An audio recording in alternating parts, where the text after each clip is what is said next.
The secret I never told my son. For most of my life, my son believed I was an ordinary woman with an ordinary job and an ordinary income. And that was exactly how I wanted it. Marcus grew up watching me leave home early every morning and return late in the evening, tired but quiet. I cooked simple meals, wore the same coats for years, and never spoke about money. To him, I was just his mother, practical, modest, and invisible in a world obsessed with success.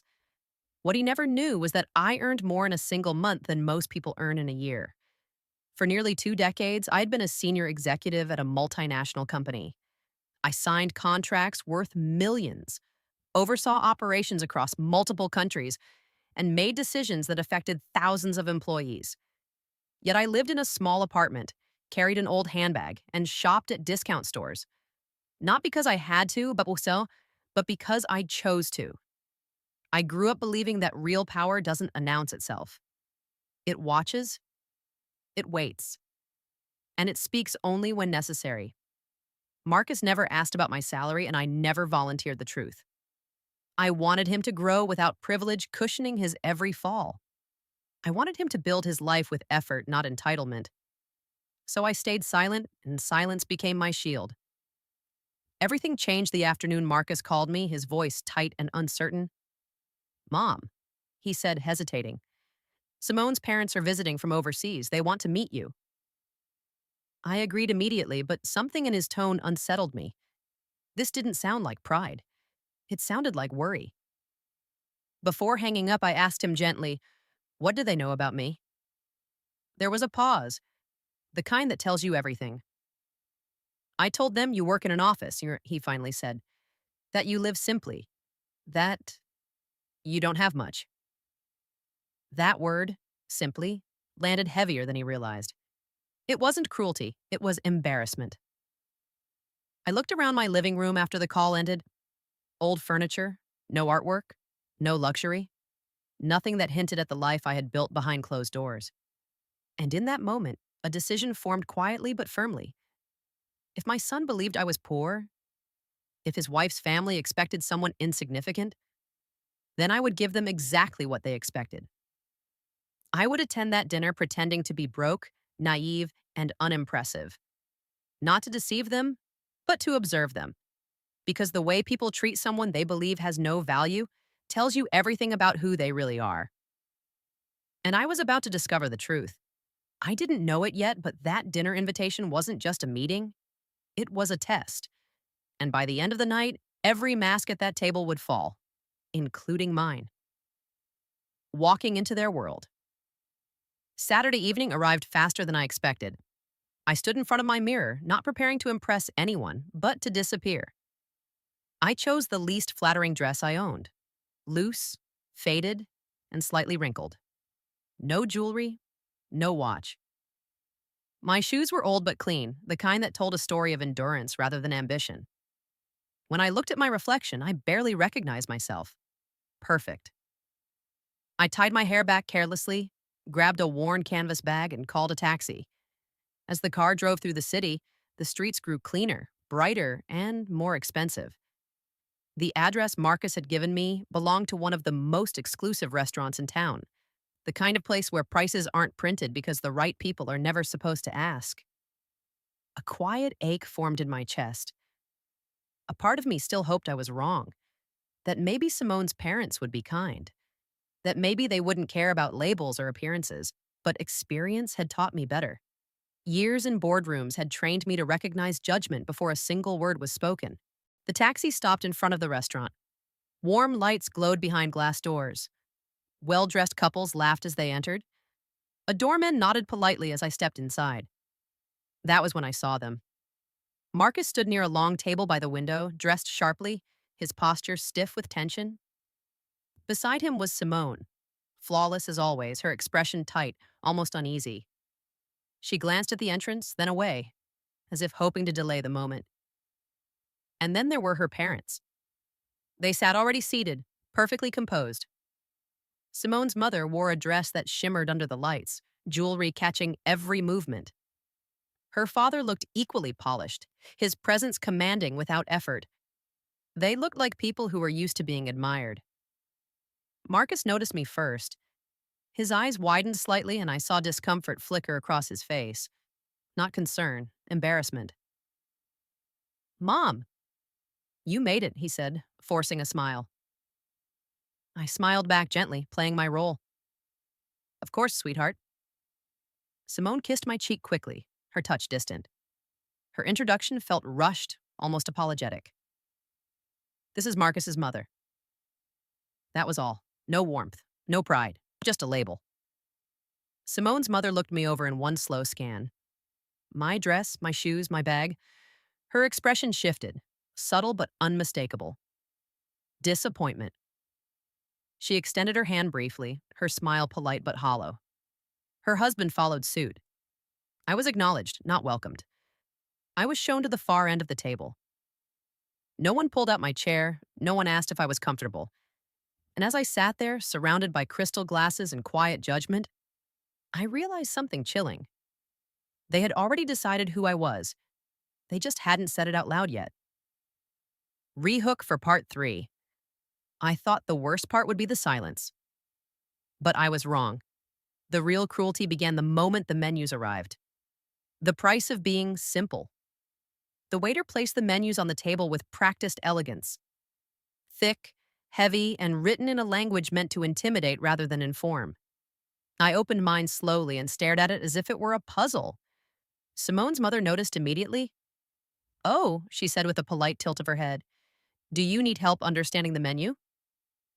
Her smile was smooth, rehearsed, the kind that looks generous on the surface but carries something sharp underneath. Yes, please, I replied softly. I don't really recognize most of these words.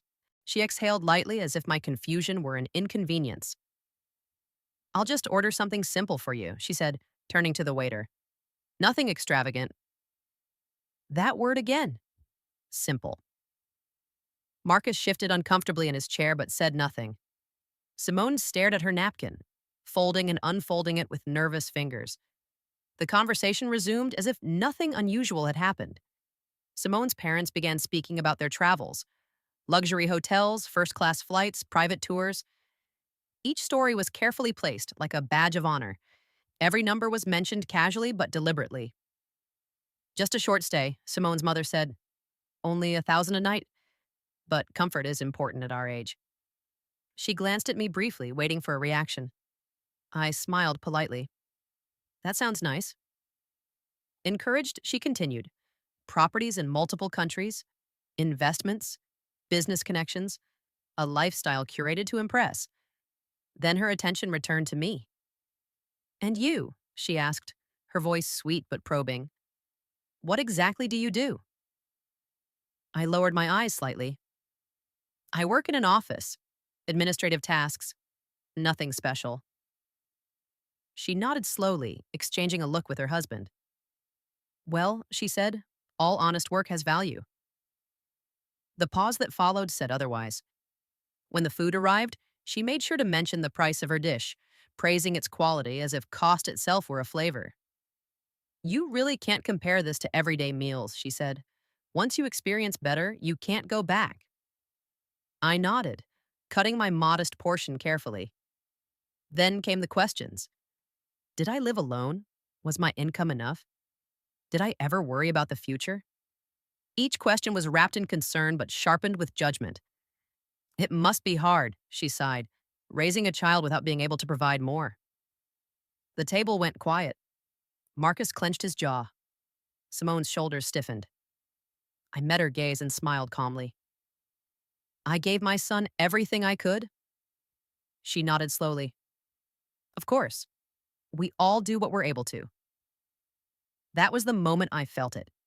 The invisible line she had drawn between us. They weren't just talking.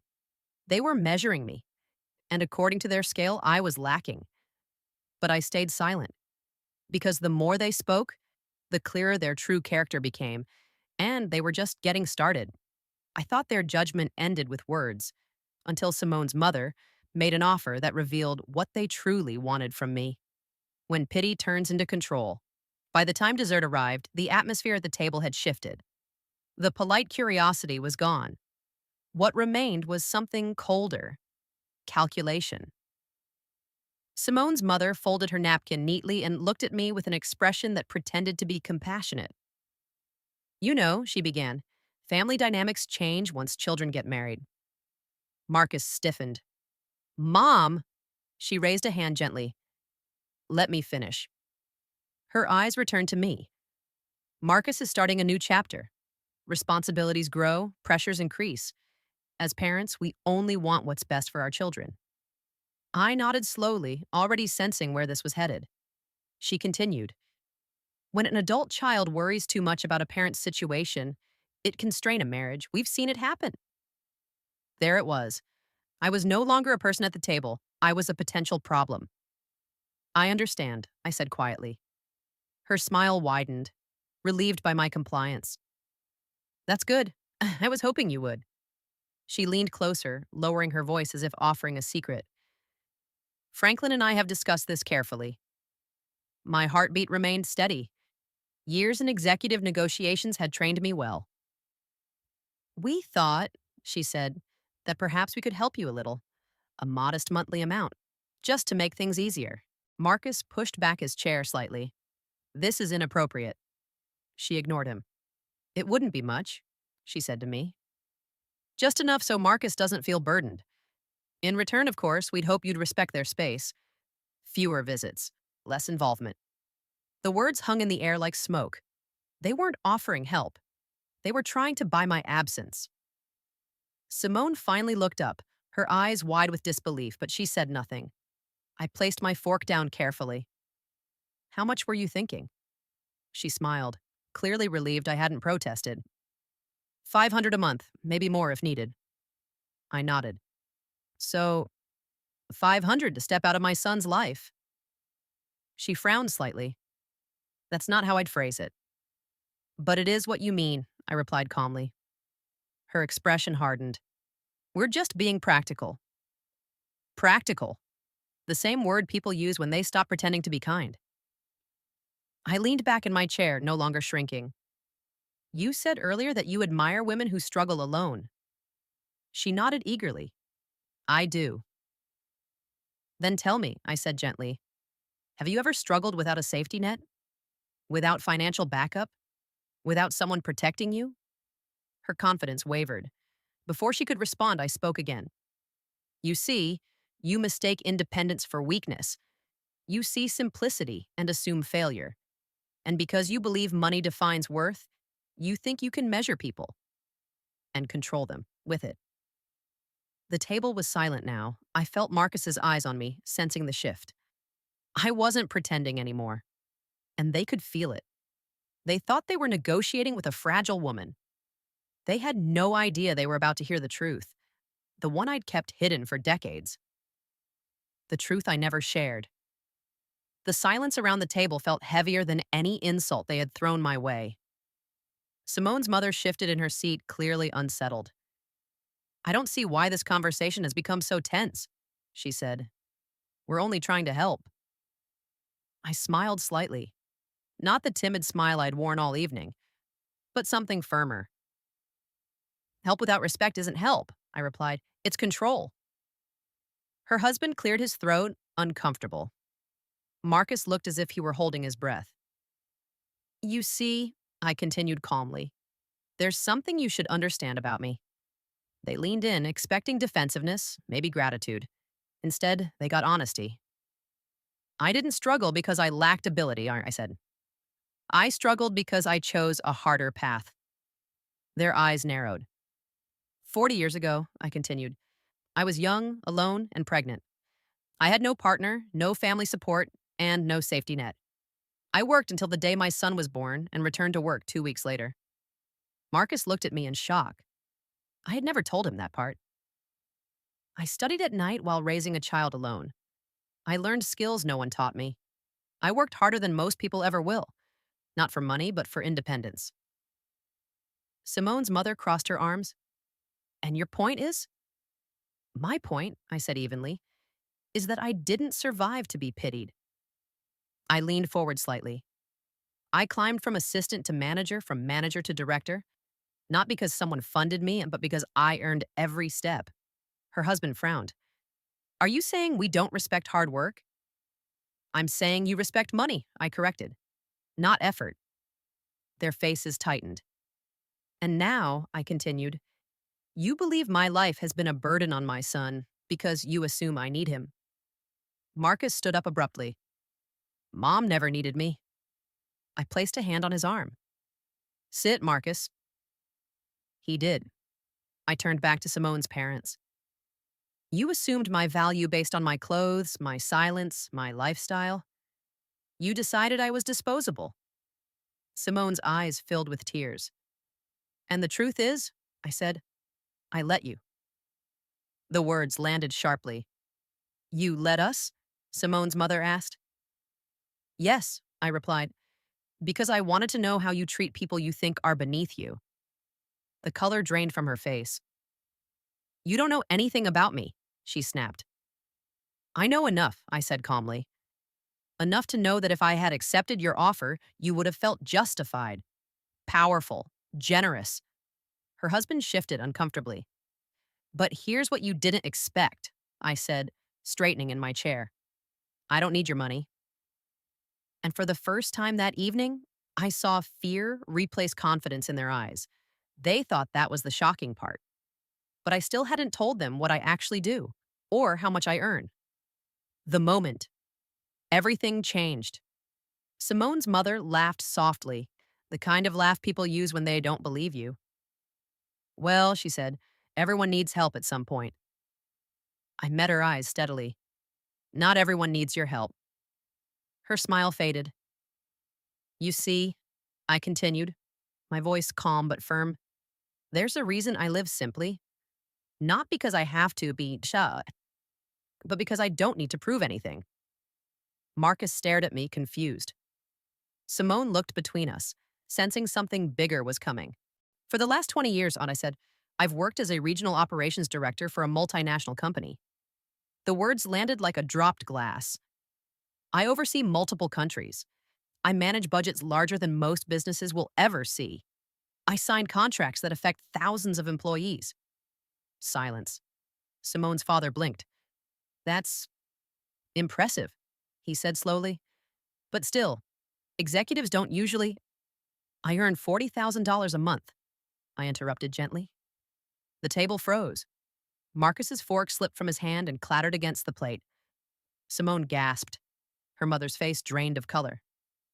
Every month, I repeated, not including bonuses, investments, or equity. No one spoke. Marcus finally found his voice. Mom, why didn't you ever tell me? I looked at him with tenderness. Because I didn't want money to define your life. I wanted you to build something on your own. Simone whispered, then why the small apartment? The old clothes? I smiled. Because freedom is knowing you don't need approval. Simone's mother stood abruptly. This is absurd. If this were true, we would have known. You assumed I was poor because I let you, I replied. Because I don't advertise success. Her husband rubbed his temples. This feels like a performance. It was, I said honestly. It was, I said honestly. I wanted to see who you really are. The accusation stung them more than the truth. So you humiliated us on purpose? She snapped. No, I replied. You humiliated yourselves. Marcus stood beside me now, no longer uncertain. Simone covered her mouth, tears streaming. You spoke about dignity all night, I continued. Yet you tried to buy my silence. You offered me money to disappear. Her mother's voice shook. We were protecting our daughter. You were protecting your image, I corrected. I reached into my bag, and the same worn canvas bag they had judged all evening, and pulled out a black corporate card. I placed it on the table. Go ahead, I said softly. Use it to pay tonight's bill. Consider it a lesson. Paid in full. Their eyes locked onto the card like it might bite them. And that's when I knew. The power had shifted.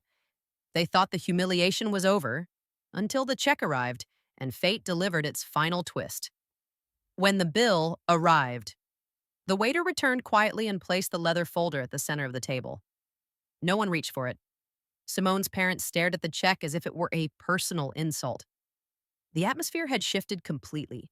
The confidence they carried earlier had vanished, replaced by discomfort and disbelief. Simone's father cleared his throat and finally pulled out his wallet. He selected a sleek gold card and handed it to the waiter without looking at anyone. "Take care of it," he said curtly. The waiter nodded and disappeared. Minutes passed. No one spoke. Marcus sat beside me, tense but alert.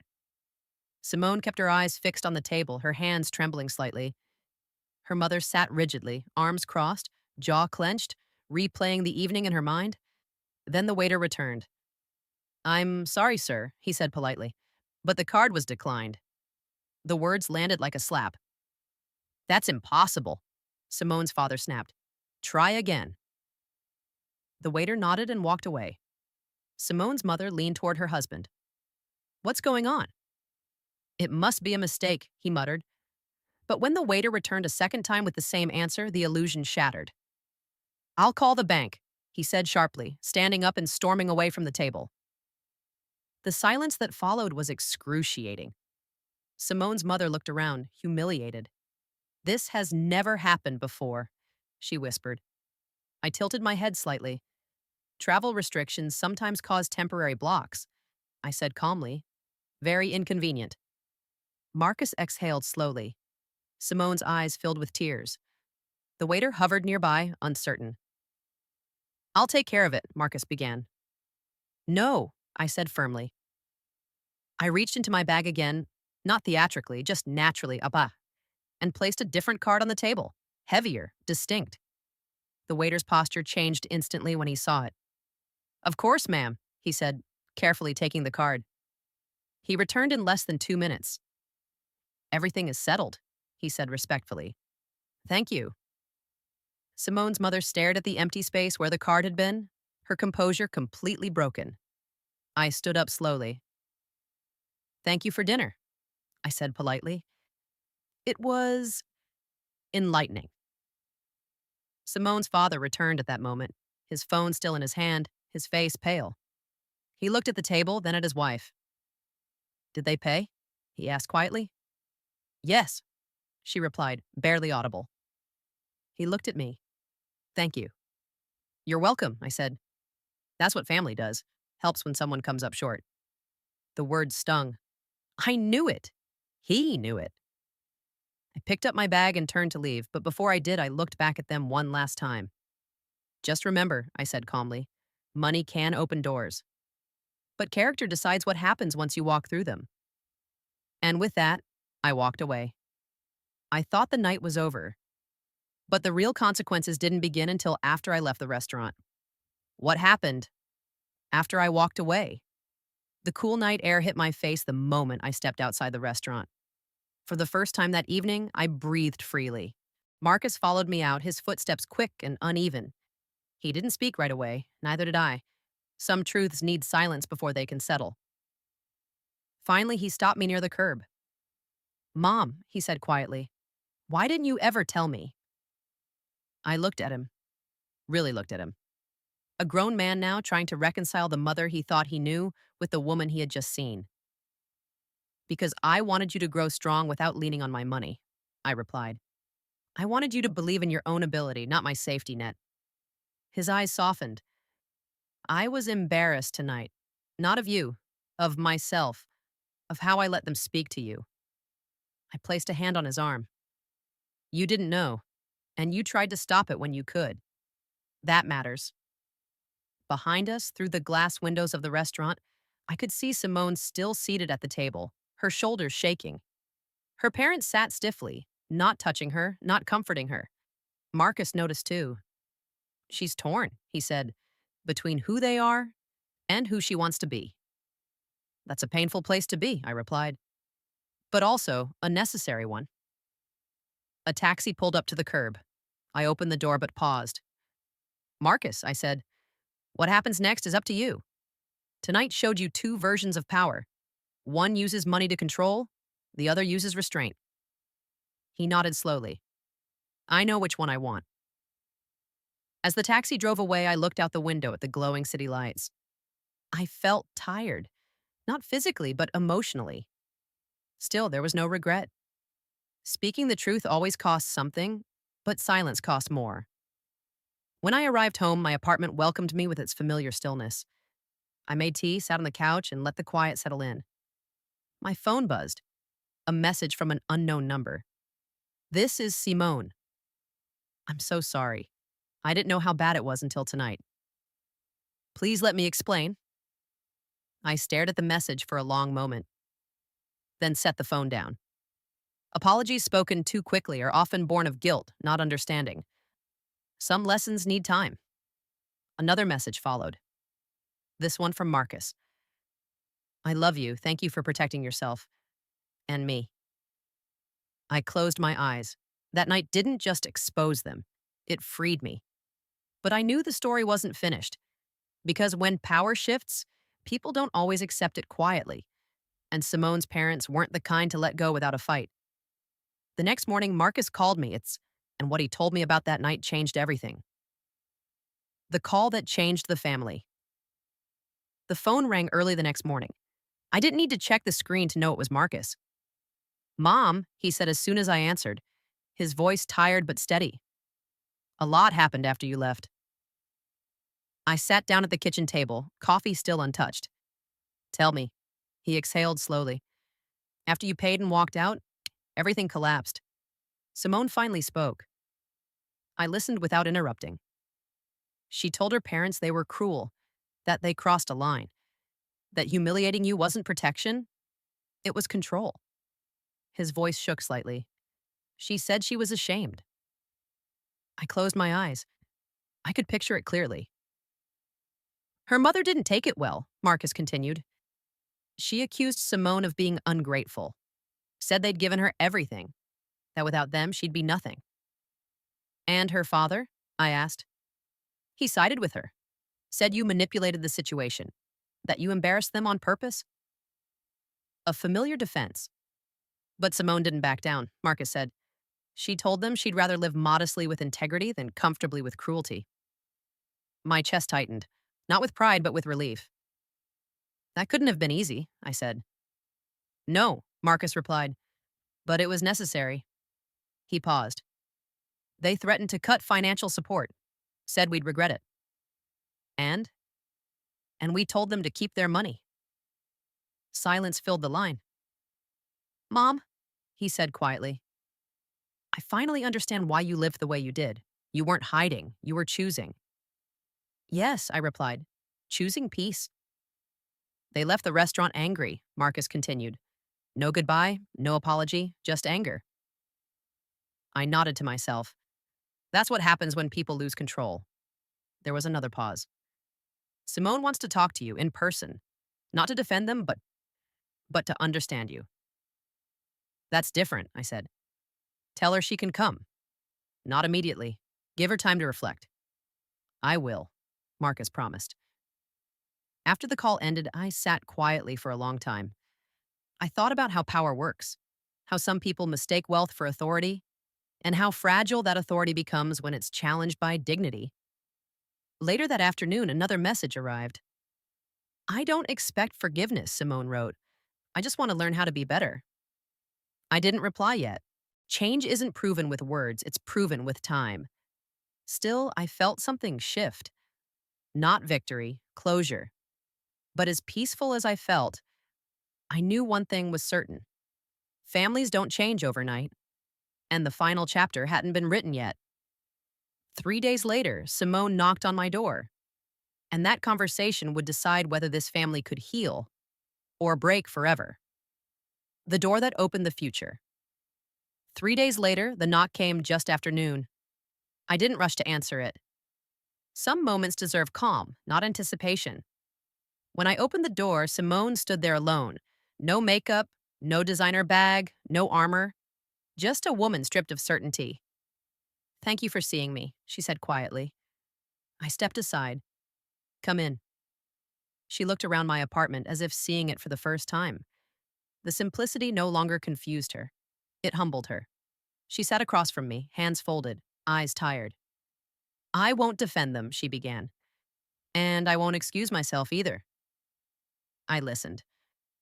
My parents taught me that money meant safety. that success meant control, that silence meant loyalty. Her voice trembled. I never questioned it. Until that night. She looked up. You didn't raise your voice. You didn't insult them. You didn't beg for respect.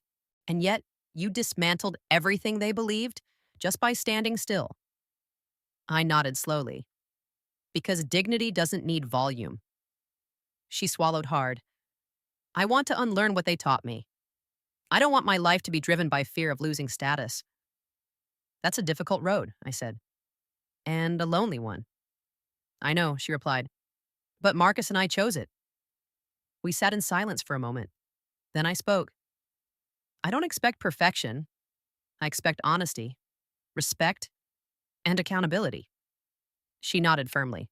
You have all three. I stood and poured tea for us both. The gesture mattered. You don't need to be rich to be powerful, I said, and you don't need to be loud to be strong. Tears streamed down her face, not from shame, but from release. I'm ready to build something different, she said. So am I replied. When she left, I stood by the window and watched the afternoon light stretch across the room. I thought about how wealth reveals people, how silence exposes arrogance, how restraint humbles power. I never pretended to be poor again. I didn't need to, because the truth had done its work. Marcus called that evening. She's changing, he said, slowly but honestly. That's all anyone can ask for, I replied. As I hung up, I realized something simple and profound. Money can buy comfort, but character builds legacy. And that night, the night I walked into that restaurant unnoticed, changed everything.